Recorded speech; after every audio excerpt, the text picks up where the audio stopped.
Mesdames et messieurs, je voudrais exprimer le plaisir que j'ai à vous accueillir au Centre d'analyse stratégique pour l'ouverture de ce cycle de kiosques sur la politique de la ville et la diversité que nous menons, et j'en suis vraiment très heureux, en partenariat avec le Conseil national des villes jusqu'à la fin de l'année 2011. Le Conseil national des villes qui est représenté par sa secrétaire générale Brigitte Reynaud et son vice-président, l'un de ses vice-présidents, Monsieur Lemoine, et nous les remercions tous les deux de sa présence et de toutes leurs équipes. Cette première séance est consacrée à un débat autour du déni des cultures. C'est un ouvrage qui a été publié en septembre 2010 par Hugues Lagrange, qui nous fait l'honneur de sa présence. C'est un livre qui semble briser un tabou. Rarement une enquête sociologique aura suscité une telle couverture médiatique. C'est une étude extrêmement sérieuse et poussée, dont d'ailleurs quand on lit la presse, on a l'impression que on a parfois un écho assez réducteur, qui est l'idée que l'échec scolaire et la délinquance des jeunes originaires d'Afrique subsaharienne seraient liés à des spécificités culturelles.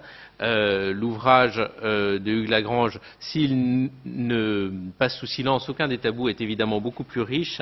Il a surtout la particularité de mettre en avant le facteur culturel et ainsi de se débarquer de l'approche socio-économique de la plupart des chercheurs. C'est une approche qui est contestée dans sa pertinence comme dans ses implications politiques, mais nous pensons que s'il n'est pas la caricature que veulent en faire certains, ce livre nous invite vraiment à repenser la manière dont on pense la question ethnoculturelle, et il nous a semblé vraiment important et intéressant de poser cette question lors de ce premier kiosque pour éclairer les réformes à venir, quels que soient les avis évidemment des uns et des autres sur ce sujet.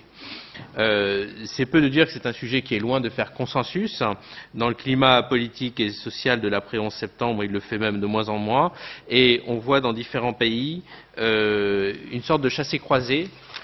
D'une part, le fait que le multiculturalisme est de plus en plus contesté dans certaines des démocraties qui l'ont initialement promu, voire qui sont perçues à l'extérieur comme en étant absolument le symbole. C'est le cas notamment des Pays-Bas, c'est le cas aussi de la Grande-Bretagne, c'est le cas dans une certaine mesure du Canada, avec la polémique récente sur les accommodements raisonnables, et c'est l'occasion d'ailleurs pour moi de saluer M. Vertium de l'ambassade du Canada qui nous fait de l'amitié de sa présence, et comme on a plusieurs initiatives avec le Canada, ça me fait aussi plaisir.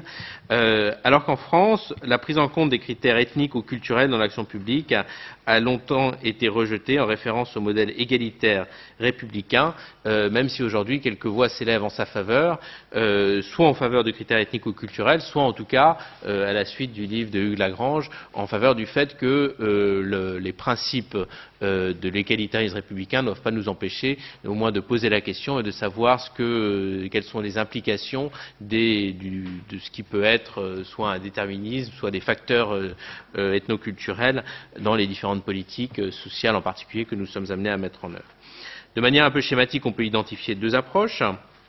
Le modèle color conscious des pays anglo-saxons et le modèle color blind d'un pays comme la France, qui est très attaché au principe d'égalité et à la neutralité au regard de tout critère. Oui, je brise tous les tabous, y compris celui de l'expression anglaise, mais je vous rassure, ça n'est que très ponctuel dans mon intervention.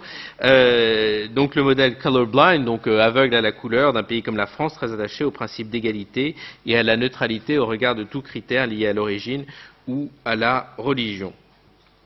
En France, en effet, on préfère traiter de la question sociale dans sa pureté, en considérant qu'en ethnicisant, on assignerait à des identités ou même on stigmatiserait certaines catégories de la population. A priori, l'action publique ne mobilise donc pas de catégories ethniques. Mais en pratique, on voit bien qu'il existe tout de même des dispositifs qui, de manière plus ou moins explicite, sont fondés sur des critères ethniques ou culturels. Et je citerai seulement l'exemple des initiatives de promotion de la diversité lancées en 2003 par l'Institut Montaigne et portées dès l'année suivante par le commissaire à la diversité, Yazid Sabeg.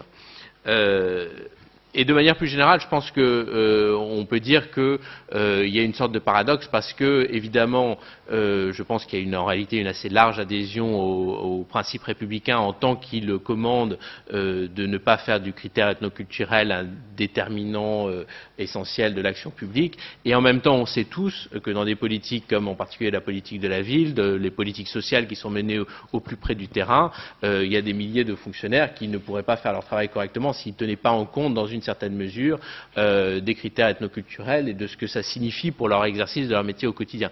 Et donc, quelque part, on est là aussi pour déterminer où franchit la ligne. Je pense que dans les deux propositions que je viens de tenir, à la fois sur nos principes républicains et sur la manière dont travaillent les agents publics, en particulier les travailleurs sociaux, il n'y a rien qui soit choquant. Mais alors, du coup, qu'est-ce que ça signifie pour la manière dont on aborde la question ethnoculturelle? Je pense que c'est ça la question vraiment intéressante qui est finalement posée à travers les études comme le livre du Lagrange en particulier. Alors, la question posée est ainsi la suivante. Quel est le compromis qu'on trouve entre l'application de règles universelles, qui ne fait pas débat, et la prise en compte des différences, que ce soit d'ailleurs pour tenir compte de certaines difficultés ou au contraire pour valoriser la diversité dans tout ce qu'elle peut nous apporter. Mais finalement, les deux approches qui sont de logiques différentes d'action publique, toutes les deux peuvent renvoyer un peu aux mêmes interrogations politiques ou même philosophiques. Le statu quo est-il un compromis satisfaisant? Évidemment, je ne répondrai pas à ces questions, c'est le débat qu'on va avoir ensemble, mais je pense que ces questions sont des questions passionnantes. Alors, sans déflorer nos travaux ou vos travaux, je voudrais indiquer deux pistes générales. Je pense qu'il faut distinguer les enjeux de reconnaissance culturelle et les enjeux de redistribution socio-économique, c'est ce que je disais à l'instant. Dans le premier cas, il s'agit de reconnaître un traitement spécifique et donc un droit à la différence, alors que dans le second cas, il s'agit au contraire d'arriver à plus d'égalité, d'une égalité effective, quitte à aménager de manière provisoire le principe d'égalité formelle des citoyens. C'est le principe de la discrimination positive qui a là aussi fait couler beaucoup d'encre et qui nous renvoie aussi, là encore, à des exemples étrangers. À l'étranger, ces dispositifs fondés sur les critères ethnico-culturels ont été déployés. C'est par exemple l'affirmative action aux États-Unis ou les accommodements raisonnables au Canada. Les accommodements raisonnables qui sont d'ailleurs font l'objet d'une description comme certains des autres points que j'ai évoqués dans la note qui est dans votre dossier à laquelle je vous renvoie, la note du Centre d'analyse stratégique qui a été préparée par le département questions sociales. Ces accommodements raisonnables qui disent, enfin on est justement au cœur du genre de débat qui nous intéresse pour cet après-midi, qu'il faut aller vers le fait d'accommoder les différences ou les aspirations qui sont liées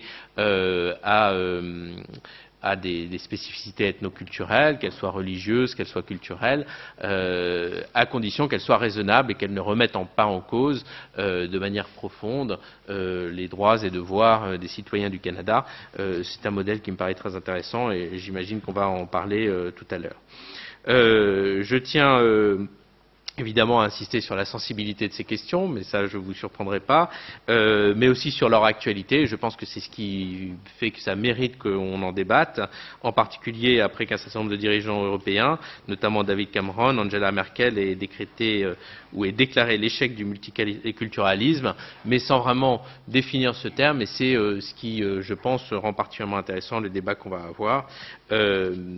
En effet, comment peut-on parler d'échec du multiculturalisme, et d'ailleurs sommes-nous multiculturalistes?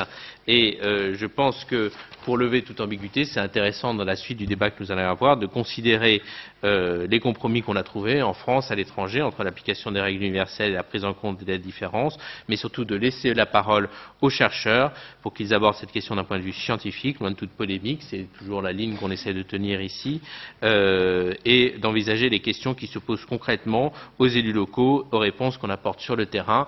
C'est évidemment aussi ce que nous essayons de faire au Centre d'analyse stratégique et ce à quoi, je pense, nous y aidera le Conseil national des villes avec sa pratique de ces politiques de manière très concrète. Voilà les pistes qui pourront nourrir les échanges de ce kiosque que je souhaite le plus fructueux et le plus riche. Je ne doute pas que les échanges le seront et je voudrais remercier vraiment très sincèrement l'ensemble des intervenants qui ont accepté de répondre à notre invitation et de partager leur expertise, des intervenants dont la variété fait, je crois, la richesse de ce séminaire.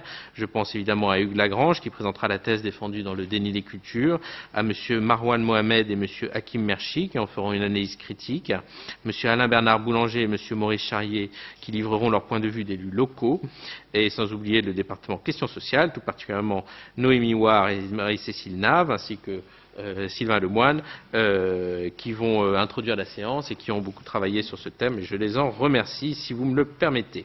Voilà, on aura des échanges donc entre théorie et pratique, c'est vraiment le pari qu'on fait à travers ce kiosque avec le Conseil national des vides, et je voudrais, en conclusion, les remercier à nouveau tout particulièrement, notamment Christian Soclé et Brigitte Reynaud, secrétaire générale du CNV, qui fera la conclusion de nos travaux. Merci à tous et je laisse la parole aux représentants du département questions sociales pour introduire la séance.